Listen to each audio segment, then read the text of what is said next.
Greetings, Triple T here again. This video is aimed at younger people, although according to YouTube most people who watch my videos are over 50, but you know, there may be some young people who watch this, so anyway, this is for you. I was going to say you only live once, but of course, being the author of a book called Consciousness Survives Death and Reincarnation is Real, I could never say that.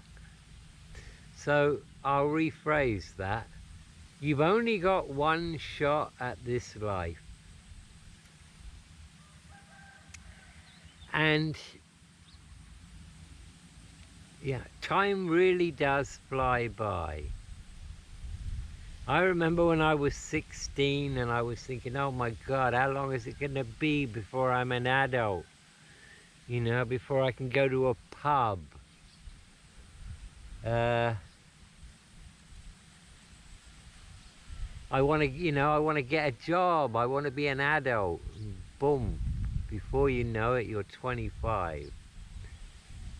And then at 25, you're working and you might make a few bad decisions in life and suddenly you're 35. Anyway, just time certainly does fly.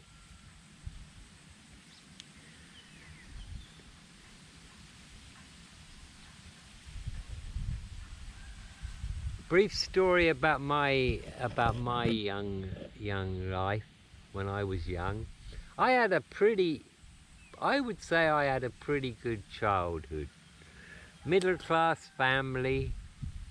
Mum didn't work. Dad he worked at a big print factory in Slough.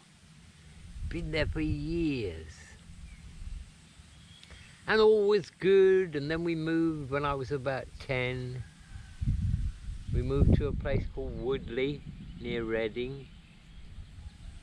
And I actually played on a lawn with Mick Jagger, Brian Jones, and a goat. Yes. I'm probably the only person in the world who can claim that. But when my father wanted to buy this house, we went round there to look at it. And the guy who was selling it, he was a Canadian guy. The family name was Lawrence. And his daughter was going out with Brian Jones. And the day that we arrived to have a look at the place, Brian Jones and Mick Jagger, and I think one of the other ones was there too. 3 of the Rolling Stones were there. And we're out in the garden. It was a lovely summer's day, and Brian Jones and Mick Jagger were out there, and they had a goat in the garden, and we were all playing around with the goat. Of course, it didn't mean anything to me at the time. You know, they were just a couple of guys with long hair. But that's one of my claims to fame, I suppose. Anyway, at the age of 16 and a half, my father and mother called me into the lounge one day, and they both sat there, and I thought, they're looking very solemn, and I thought, oh fuck, what have I done now? Because I wasn't an angelic teenager by any means. Not at all. And Father looked at me and he said, we have something to tell you. Your mother and I have decided to get divorced. Okay, well that wasn't really a big shock actually, because they were not getting on very well at all. And so Father said, your sister Jane will go and live with Mum, and you'll come and live with me and my girlfriend Enid. And so it came to pass. Enid had a couple of sons, aged 12 and 14, and quite rightly, they didn't take kindly to this 16-year-old guy moving into their house and taking one of their bedrooms away. You know, me moving into that house put them both in the same bedroom, and I don't think they appreciated that very much. So anyway, at that time I had my own little stereo, which I was very proud of. And a couple of, I was starting to collect albums, you know, these black vinyl things. The old guys will know what vinyl is. Well, young guys will too, because it's made a comeback, I hear. So I had a few albums, you know, that I treasured and would listen to every night. And I came home one afternoon, and my dad and his girlfriend weren't there. It was just me and the two kids. So I go into my bedroom, and they've broken 2 of my LPs in half. They've broken them in half. So I ran downstairs, got the youngest one, threatened him, and he admitted it. So I went to his brother and told him I was going to punch his head in. And so he ran at me, and I pushed him really hard, and I pushed him straight through a patio door window. Holy fuck. And this was before the days of toughened safety glass, and he went straight through it. Thank God he didn't get hurt. I think he had a minor cut on his forearm. Oh, that was it. They were on the phone to Mother, and Mother was home, and I had to stay up in the bedroom, and I heard the words, either he goes or you both go. And the following day, my father said to me, well, you know, I'm sorry, but you're going to have to move out. I found you a room, a rented room not far from here, and we're going to get you a job in a factory.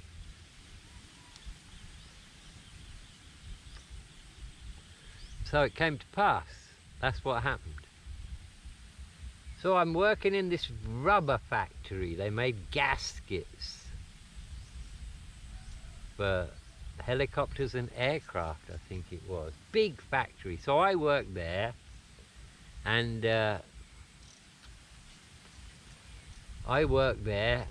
lived in this room with these Polish people who didn't speak much English.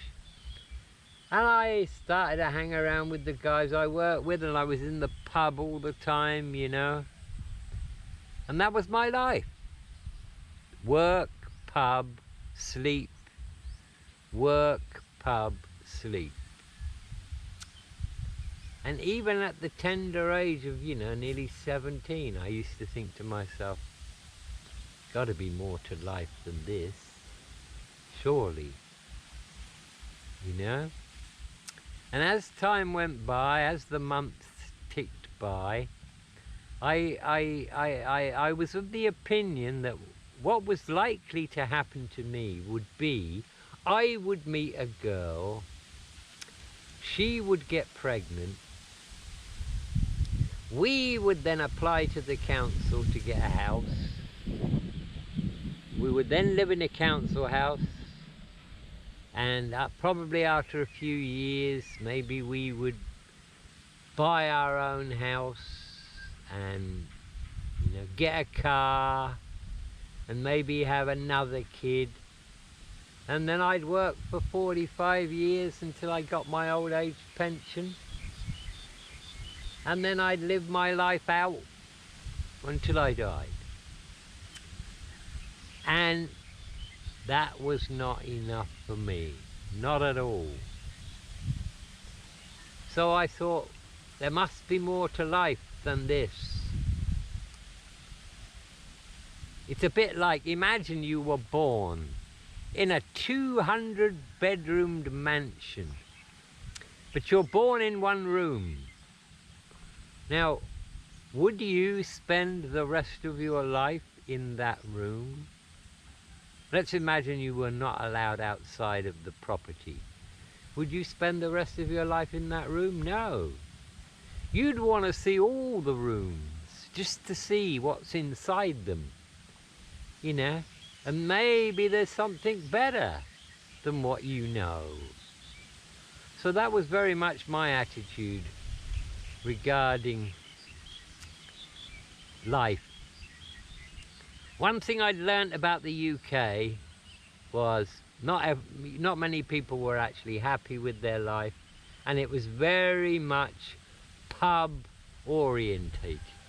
Everything revolved around the boozer, you know, and that to me, I saw that with the working class, the middle class. I don't know about the upper class, but I think they had their own drinking places. And I remember one day when I had the good fortune, where was I? I can't even remember where it was, but it was a Sunday morning, it was a beautiful summer's day, and I went to this pub. It wasn't my local, because I didn't live there. I went to this pub on a Sunday, and I'm there at 10 minutes to 12, because the pub's open at 12 o'clock on a Sunday, and you got 2 hours to drink. So of course I'd want the whole 2 hours, you know. So I'm standing outside the pub, and only me. And I'm sat there with my beer and my cigarettes, you know, enjoying the place. And I see this old guy come out of the back door of the pub with his pint in his hand, and he was quite dirty, and he had an unruly beard and long matted hair. And I kind of looked over and looked away, you know, didn't think much of it. And he came right over and stood right there, and I looked at him, he says, "May I?" Sure, yeah. So he sat opposite me on my table, took a swig of his beer. He says, "Oh, isn't it a wonderful day?" And he surprised me because he had a very educated voice. "Isn't it a wonderful day?" he said. Then he looked at me, he said, "How old would you be, young man?" He says, I wouldn't say you're 18 yet.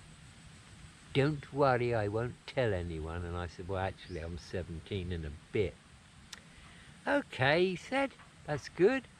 God," he said, "I remember when I was your age. Do you know where I was when I was your age?" "No." "I was in Jamaica." I looked at him, I said, "Wow. What were you doing in Jamaica?" He said, "Well, when I was 14, I ran away from home. And I went to Southampton. And in the middle of the night, I snuck onto this ship. I didn't even know where it was going, and I hid on this ship. And 5 days into the journey, they caught me stealing food in the middle of the night, and I was taken up in front of the captain. And he said, 'Right, we're going to give you a job as a deckhand boy, and boy will you work.' So there, he said, all of a sudden, there it was. I was a deckhand on this ship. Didn't get much money, but they fed me, and I got my tot of rum. He said, and a couple of weeks later, we arrive in Jamaica, and off I get." And then he went on to tell me about that he went from Jamaica to South America, and he spent some time in Peru, and then he went to Indonesia, and he got stranded on this island with these native people, and he ended up marrying this island girl, and he stayed there for 7 years, and then he got a passing ship, and he got on the passing ship, and then he went to Australia. You know, and I spent 3 hours with this old guy telling me his life story, and oh my God, I was enthralled by it all. Of course, I bought him a few beers in the process, and we're still there at 2 o'clock when they're calling last orders. And as he drank his last bit of beer and he put his glass down, he looked at me and he said, "Lad, I'm going to give you a piece of advice now." He said, "Life will take you away like a fast-flowing river if you're not careful." He said, "Don't let that happen to you. Take chances. Do the things you dream about. Dare to dream. Don't get caught in a rut. because the only difference between a rut and a grave is how deep it is and how long you've been in it. And with that, he shook my hand. He shook my hand and he left.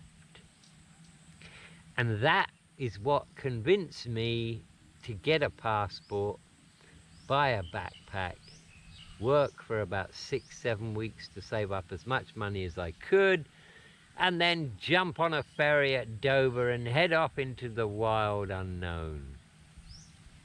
And I'm sure, obviously, that old guy is no longer here, because we're talking about, what, 50 years ago.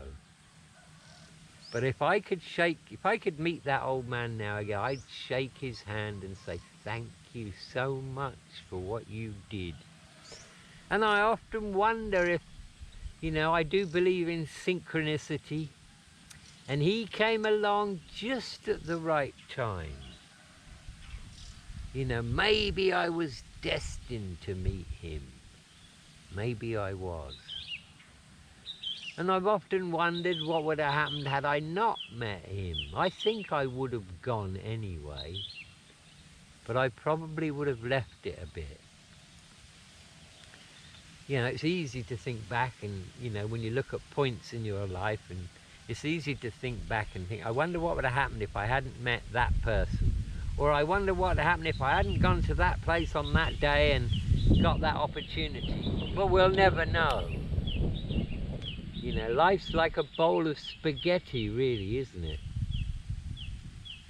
But my advice to young people would be, if you're not happy with what you've got in your life,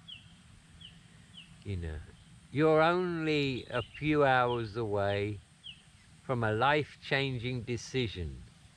You could make a life-changing decision, and 3 days from that point on, you're in a totally different place, doing a totally different thing. And I know it's not as easy probably now as it was when I was that age, when I was 17. You didn't really have to worry too much about visas if you were from the UK. You just could go into any country. But yeah, follow your dreams, because the other thing that old man told me was, I've just remembered this now, but it was the most important thing of all he told me. He said, when you get very, very old, there's a terrible, terrible disease. Do you know what it is? And I looked at him, no. He said, well, you could be laying on your deathbed and you're suddenly hit with a realization that you never ever did anything with your life. You never really tried anything. You never got out of your comfort zone. You never put your foot to the floor. He said, and as you're dying, the pain of realizing you've wasted your life cuts down to the very bone. And he said to me, don't ever get in that situation. You want to be on your deathbed with absolutely no regrets. Do everything you think you want to do and more. And you know what? If I was to get a terrible disease right now and I'm laying on my deathbed, I'd smile, because I really did do it all. God, I did some crazy shit when I think about it. Absolutely wild stuff. I got off a bus between Dahab and Cairo, right slam back in the middle of a desert. And I never planned to do it. I'm sat on this bus. And I'm talking to a New Zealand girl. There's 2 of them. And they're very chatty girls, and I think they were on their gap year from uni, And they're asking me, so what are you going to do when you get to Cairo? I said, I don't know yet. Oh, okay. You have a ticket home? I said, no. Well, oh, you've obviously got money then. I said, yeah, I got about $17. Do you know anyone in Cairo? Nope. Oh my God. One of the girls said, that's fucking insane. And without thinking about it, I still wonder to this day what on earth possessed me to do this. I looked at them and I smiled. I said, no, this is fucking insane. And I got up and I walked to the front of the bus and I said to the driver, please stop the bus, I want to get off. And he looked at me and he carried on driving and I said, no, you don't understand. Stop the bus. I want to get off, get my backpack out of the underneath of the bus, and then you go on without me. And he looked at me and said, you crazy man. Nothing here. Sand. One road. Maybe no car come today, only this one bus. I said, stop the bus. The girls tried to talk me out of it, but they couldn't. So he stopped the bus. We got my backpack off. One of the girls that stood next to me, she said, oh, please don't do this. I said, sorry, I'm doing it. She gave me a packet of cigarettes and 2 bottles of water, got on the bus, and they both looked at me out of the window waving like that, and I watched the bus go down the road, and I thought to myself, holy fuck, you've really done it this time. I mean, it looked like Mars. It was just red rock and sand with one black tarmac road going through it. And I watched the bus all the way until it disappeared out of sight.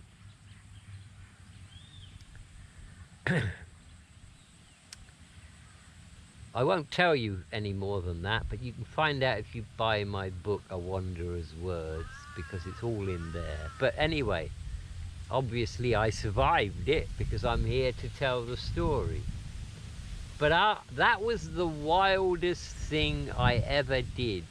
And after that, I suddenly got this feeling of, hey, you know, you can't be doing such crazy things anymore. So I began to take it easy after that. I didn't do such crazy things because, you know, you can't throw a 7 every time. It's like the IRA said to Margaret Thatcher when she survived the bombing in a Brighton hotel. They said, you were lucky there, but we only need to be lucky once. And I would only need to be unlucky once doing a crazy stunt like that. Yeah.